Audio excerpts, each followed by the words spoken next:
กองประชุมใหญ่ผู้แทนองค์คณะพรรคแขวงขมวนครั้งที่11ไขขึ้นอย่างเป็นทางการในตอนเช้าวันที่29กันยายน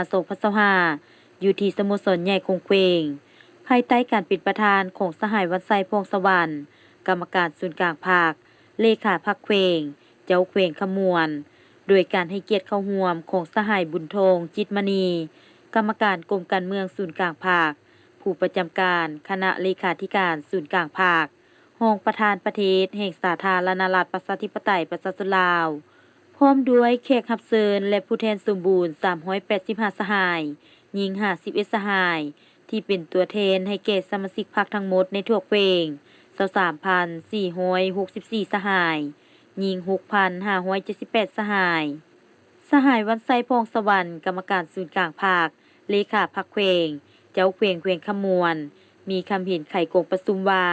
ในท่ามกลางที่ทั่วภาคทั่วกำลังประกอบอาวุธทั่วปวงชนลาวทั้งชาติก็คือประชาชนบรรดาเผ่าชาวแขวงขมวนพวมคุณเขียวจะตั้งผันขยายมติกองประชุมใหญ่ครั้งที่11โคงภาคและแผนพัฒนาเศรษฐกิจสังคมแห่งชาติ5ปีครั้งที่9อย่างเป็นขบวนฟื้นและกว้างขวาง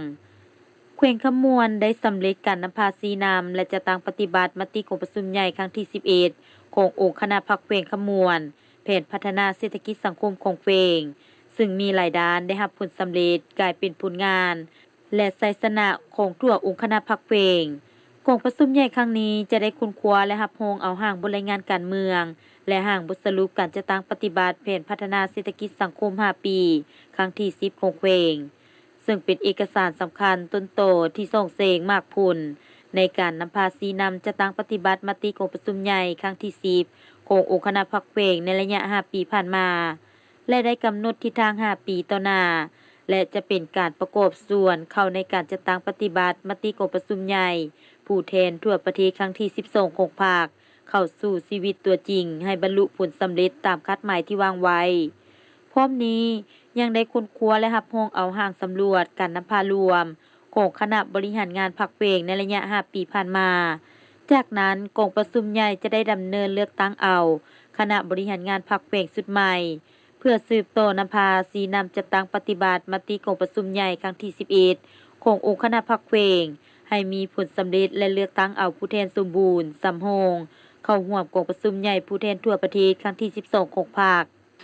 ผู้แทนองค์คณะพรรคแขวงครั้งที่11นี้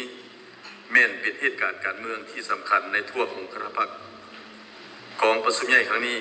จะได้พร้อมกันสังเกตตีราคาผลสำเร็จที่พ้นเด่นของการจัดตั้งปฏิบัติมติกองประชุมใหญ่ครั้งที่10ขององค์คณะพรรคแขวง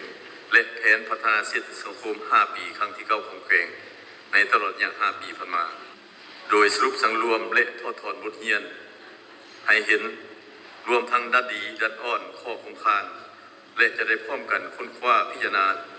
และรับรองออกมาดาทิศทางหน้าที่เวียกงานใหญ่ใน5ปีต่อหน้า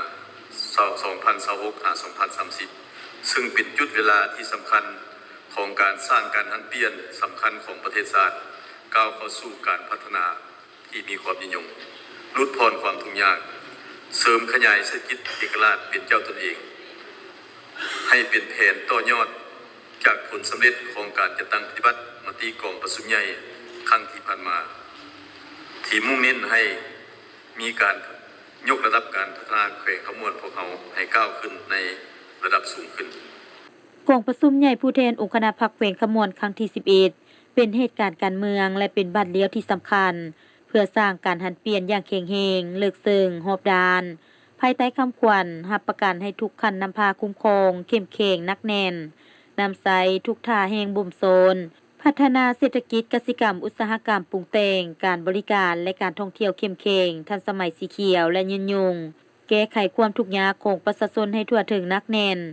นอกนี้บรรดาผู้แทนที่เข้าร่วมยังจะได้รับฟังการอบรมจากสหายบุญทงจิตมณี